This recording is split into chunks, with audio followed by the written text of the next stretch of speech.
Sa bawat pagdapo ng makapal na ulap sa Maat Banahaw, may isang alamat na bumabalot sa takot ng mga naglalakbay.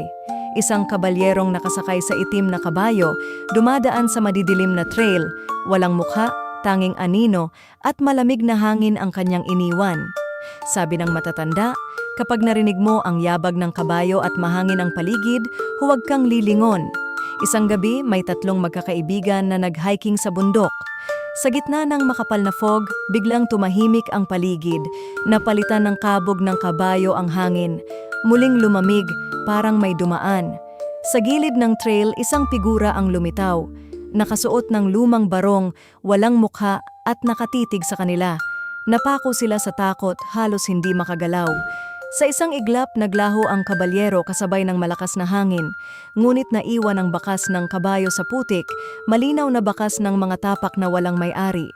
Hanggang ngayon, marami pa ring nagtatangkang hanapin ang sagot. Sino nga ba ang kabalyerong ito?